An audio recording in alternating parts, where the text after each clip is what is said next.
Bonjour et bienvenue à notre capsule vidéo du 31 octobre 2020. Beaucoup de sujets à couvrir aujourd'hui puisqu'on a eu un automne particulièrement mouvementé. Permettez-moi de commencer immédiatement en vous montrant à l'écran les différents sujets que je veux discuter avec vous aujourd'hui. En premier, vous faire une mise à jour au niveau des marchés, au niveau des marchés boursiers, particulièrement américains, qui ont été très mouvementés dans le courant des dernières semaines, derniers mois. Les perspectives de rendement futures au niveau de nos portefeuilles, rencontres de suivi et finalement le positionnement actuel de nos portefeuilles et les actions qu'on a entreprises dans vos portefeuilles dans le courant des derniers mois. Donc, si on débute au niveau des marchés comme tels, comme vous pourrez le constater dans le graphique que je vous présente maintenant à l'écran, on voit ici l'évolution du marché américain depuis la dernière année. Alors, les lignes en bleu viennent nous situer un peu dans le temps. Ici, le 1er janvier 2020. On peut constater ici, en date du 31 octobre, pour notre capsule, que les marchés ont pratiquement tout récupéré, même plus, les pertes qu'on a connues dans le courant du mois de février à mars. Depuis les 2 derniers mois, par exemple, comme on peut voir, les marchés sont très tumultueux en restant dans les mêmes zones en réalité. 3 éléments en particulier viennent alimenter les marchés en ce moment et amener différentes inquiétudes. La première, et qui explique la première descente au début du mois de septembre, est le plan de relance américain. En réalité, on est dans un contexte, rappelons-nous à ce moment-là qu'on annonce la deuxième vague, donc on voit venir la deuxième vague de coronavirus et en même temps, bien, on sait qu'un plan de relance est nécessaire, un deuxième plan de relance pour relancer l'économie, bien que des gros efforts ont été faits dans ce sens-là. Au 23 mars, on se souvient que le gouvernement américain a injecté 2500 milliards dans l'économie et le gouvernement canadien 250 milliards. On s'entend tous pour dire qu'un deuxième plan de relance est nécessaire pour s'assurer en réalité que la reprise soit plus solide et non pas une reprise lente et fragile. Donc, il y a eu beaucoup d'efforts qui ont été mis dans ce sens-là, des discussions aux États-Unis depuis le mois de juillet, mais malheureusement, aucun accord, aucune entente, et ça le fait en sorte que les marchés ont baissé. On peut voir une remontée par la suite, donc vent d'encouragement, on devait possiblement dans les élections avoir une entente. Malheureusement, l'entente n'a pas eu lieu, donc les marchés ont reculé de nouveau. Les élections américaines se sont présentées. On connaît tous un peu qu'est-ce qui s'est produit du côté des élections américaines avec l'arrivée du nouveau président Joe Biden. Beaucoup d'incertitudes par rapport aux résultats des élections, mais le marché a accueilli favorablement les résultats des élections, d'où la reprise qu'on a pu voir au niveau des marchés. Donc, en date d'aujourd'hui, on se retrouve dans une position où les marchés sont sensiblement au même niveau qu'ils étaient au plus haut de l'année jusqu'à maintenant, au 1er septembre dernier. Donc, comme je le mentionne et que vous le voyez présentement à notre écran, donc 3 éléments qui ont amené de l'incertitude, mais qui en fait vont devenir 3 sources d'informations et de résultats positifs pour les marchés, d'où notre titre Un vent d'optimisme. Donc, ces nouvelles qui amenaient l'incertitude, l'inquiétude auprès des marchés vont en réalité se transformer en bonnes nouvelles dans le courant des prochains mois. Donc, je reviens à nouveau sur les différents points. Les élections américaines, donc on connaît présentement le résultat avec Joe Biden et un Sénat qui sera possiblement républicain. Je mentionne possiblement car on sait que le 5 janvier prochain, il y aura des élections en Géorgie. 2 sièges au Sénat seront en jeu et qui pourraient faire basculer la balance du pouvoir du côté démocrate. Donc, pour vous remettre un peu en position, là, aux États-Unis, 2 grands partis, républicains et démocrates. Le Parti républicain qui a un peu la faveur des marchés car ils ont, par leur politique, une approche beaucoup plus orientée vers l'économie, en ce sens qu'ils vont prôner une baisse des taux d'imposition au niveau des entreprises, une déréglementation, donc qui est généralement favorable au niveau des entreprises. Et les démocrates, taux d'imposition un peu plus élevé, avec des programmes sociaux plus importants. Mais l'histoire nous a démontré quand même que sous les démocrates, les marchés boursiers ont quand même très, très, très bien performé. Donc, le marché accueille favorablement le résultat. Donc, meilleur des mondes, un nouveau président, plus présidentiel, et un Sénat républicain qui pourrait empêcher les démocrates de vouloir mettre certains plans d'action jugés aux États-Unis plus socialistes en action. Dans le même sens d'idée, le plan de relance que je vous parlais, les discussions étaient d'un plan de relance entre 600 milliards et 3600 milliards. Donc, 600 milliards du côté républicain, 3600 milliards du côté démocrate. On sait que ce plan a été relié de côté le temps des élections, mais on peut penser qu'une fois en place, le nouveau gouvernement de Joe Biden, que le plan de relance sera mis de l'avant. Et la toute nouvelle grande nouvelle qui a été annoncée lundi, la compagnie Pfizer avec BioNTech qui ont annoncé la production éventuelle d'un nouveau vaccin. Je mentionne éventuel, donc ils ont encore besoin de l'approbation de la Food Drug Administration aux États-Unis, de la FDA, bien sûr, qui serait l'équivalent de Santé Canada ici, qui devra aussi approuver avant la distribution du vaccin ici au Canada. Les résultats semblent très encourageants jusqu'à présent, mais il manque encore quelques données, à savoir combien de temps le vaccin est efficace, est-ce que la durée de temps serait 6 mois, 1 an, plus. Donc, il manque quand même encore beaucoup de données, mais on peut être optimiste à l'idée qu'on a un premier vaccin et possiblement d'autres vaccins qui sont actuellement en phase 3, donc dans les dernières phases des études cliniques et qui pourraient présenter aussi des résultats encourageants. Donc, dans ce contexte, nous sommes particulièrement optimistes vis-à-vis l'avenir.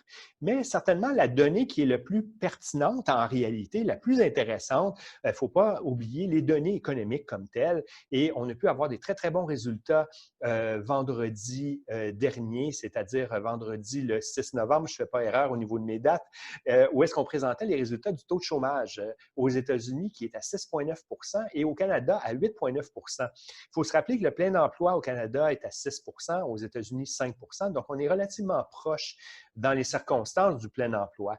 Ça va prendre probablement 2-3 ans au moins avant d'atteindre ces résultats-là d'avant-pandémie de plein emploi.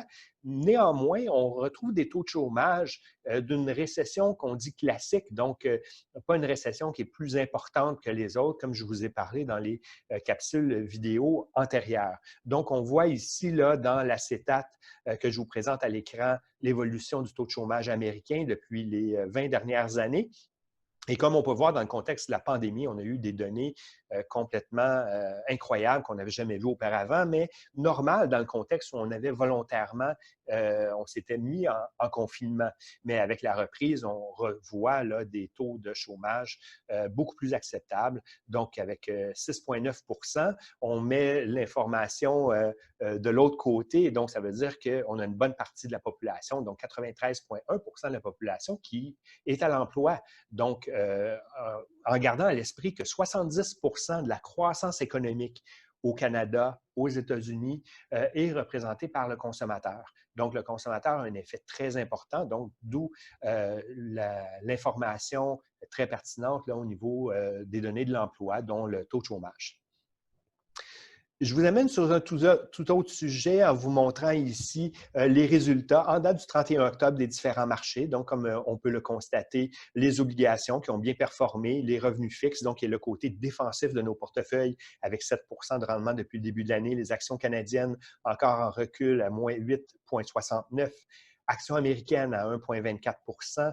Actions internationales difficiles, surtout en Europe présentement, avec moins 12,62 %. Et le taux de change qui nous est favorable, donc une baisse, une dévaluation du dollar canadien par rapport au dollar américain, qui vient bonifier nos rendements aux États-Unis et dans les pays utilisant la devise américaine de 2,46 %. Je vous amène vers un tout autre sujet. Et mon sujet, en réalité, est les projections futures de rendement à l'intérieur des portefeuilles. Comme vous le savez, dans le contexte de la COVID, les banques centrales ont baissé les taux d'intérêt à des niveaux inédits, en réalité à 0 %. Ça a forcé les banques canadiennes, les banques un peu partout à travers le monde, à réajuster leur taux d'intérêt à la baisse. En baissant les taux d'intérêt, ça favorise l'emprunt, bien entendu. On peut trouver actuellement des taux hypothécaires de 5 ans fixes à 1,79 %. Le contrepartie, par exemple, c'est que les taux d'intérêt sur les investissements sont aussi beaucoup plus bas. Si on regarde du côté revenu fixe, obligations, par exemple, on a en ce moment des certificats de dépôt bancaire qu'on peut vous offrir avec des taux de 5 ans à 1,40 % ou 3 ans à 1,20 %. Donc, des taux relativement faibles, bien entendu, compte tenu de la baisse des taux. Le côté action va nous donner à long terme des rendements plus intéressants, mais comme vous le savez, avec plus de variations, plus de volatilité à l'intérieur des portefeuilles. Néanmoins, avec la baisse des taux qu'on connaît, on doit entrevoir pour les prochaines années une baisse quand même généralisée des rendements au niveau des placements. On ne parle pas de variations extrêmes. Néanmoins, on voit graduellement des baisses au niveau des rendements des portefeuilles depuis les dernières années et baisses qu'on va utiliser en termes de projection de rendement pour nos planifications de retraite. Ce que je vais vous montrer maintenant à l'écran, c'est les normes de projection de l'Institut québécois de planification financière, donc les QPF qui produit à chaque année des normes et des hypothèses de projection qu'on doit utiliser dans nos planifications de retraite et qui représentent bien l'évaluation des rendements anticipés pour les différentes composantes d'un portefeuille. Des évaluations et des données qui sont résultats de beaucoup d'études et de résultats, notamment de différentes caisses de retraite et différentes institutions financières là, qui vont participer à la projection de ces informations-là et de ces résultats-là. Alors, comme on peut voir là, dans la colonne de gauche ici, on voit les projections au niveau de l'inflation, actuellement à 2 Je vous amène tout de suite au niveau des revenus fixes, donc la portion obligataire qui est, comme vous pouvez voir, à travers les années de 2009 à 2020, qui est en forte chute avec la baisse des taux, bien entendu. On est actuellement avec des anticipations de rendement futur à 2,9 et les actions canadiennes en baisse à 6,10. Les actions dans les pays développés, on parle l'Europe, les États-Unis à 6,40 et dans les pays émergents. Somme toute, quand on regarde et on utilise les données de l'Institut québécois de planification financière, donc on projette pour un portefeuille équilibré, donc à risque moyen, un rendement de 4,5 pour les prochaines années, alors que dans le passé, on faisait des projections plus dans les environs de 5 Donc, la différence n'est pas énorme, donc rassurez-vous, mais dans le contexte de nos prochaines rencontres de suivi, on va s'assurer avec vous, par exemple, de mettre à jour et d'ajuster nos planifications de retraite en fonction de la réalité future là, qui s'enligne vers quand même une baisse de nos projections de rendement qui est un peu normale, malheureusement, dans le contexte économique de bas taux d'intérêt. Je nous amène maintenant vers les rencontres de suivi automatisées. Qu'est-ce qu'on entend par rencontre de suivi automatisé? Bien, je vous rassure tout de suite, ce n'est pas un robot qui va vous appeler pour nos rencontres de suivi. C'est simplement pour vous mentionner, comme certains d'entre vous l'ont déjà présentement à l'agenda, nous cédulons maintenant nos rendez-vous d'avance. L'objectif, en réalité, avec vous, en cédulant nos rencontres de suivi, c'est nous assurer qu'on a toujours une période ou un moment où est-ce qu'on s'arrête pour faire le tour de votre situation financière. Certains d'entre vous, des fois, peuvent penser que c'est redondant, pas nécessaire, mais je vous l'assure, les changements économiques sont fréquents, que ce soit des changements au niveau fiscal, de l'économie. Donc, plusieurs situations, votre situation personnelle, donc plusieurs situations peuvent faire en sorte que votre situation financière doit être revisée et ajustée en fonction de ces changements-là. Donc, des rencontres de suivi, du moins annuelles, nous apparaissent essentielles pour s'assurer de bien suivre l'évolution de votre situation financière et ajuster votre portefeuille ou d'autres éléments de votre situation financière face à ces changements-là. Donc, dans le contexte des prochaines rencontres qu'on va avoir avec vous, ne soyez pas surpris si on fixe d'avance notre prochaine rencontre et comme ça, on est sûr qu'on ne se manque jamais. Si vous n'avez pas déjà un rendez-vous planifié avec nous, n'hésitez pas à nous contacter et on s'assurera de vous embarquer dans notre processus de rendez-vous automatisé afin qu'on puisse garder un bon suivi ensemble sur votre situation financière. Le dernier item que je veux vous parler pour aujourd'hui, le positionnement de nos portefeuilles gérés. Donc, on a été assez actifs dans la dernière année compte tenu de la situation, mais particulièrement au début du mois de septembre. Donc, dans le contexte de nos tonnes mouvementées, on a bougé les portefeuilles en conséquence. Donc, on a ramené une pondération un peu plus défensive, surtout du côté des actions, pour nos actions américaines, compte tenu des incertitudes qui prévalaient avant les élections américaines avec le plan de relance et la nouvelle crise sanitaire là, ou la deuxième vague qui semblait se pointer. On a également fait d'autres modifications du point de vue international, mais sans changer la proportion d'actions à l'intérieur des portefeuilles. On a changé, par exemple, certaines dynamiques, certaines composantes d'investissement pour aller chercher des placements qui pouvaient nous accorder ou envisager des anticipations de rendement plus intéressantes sur cette portion-là. Pour les prochains mois, avec notre vague d'optimisme présentement. Nous allons réintégrer progressivement le marché américain en attendant des bons points d'entrée pour bien profiter de la reprise qui, lentement mais sûrement, prend place à l'intérieur des marchés et de l'économie. J'espère que l'information vous a été utile et si vous avez des questions, bien entendu, n'hésitez pas à nous contacter. Au plaisir de vous revoir et de vous parler.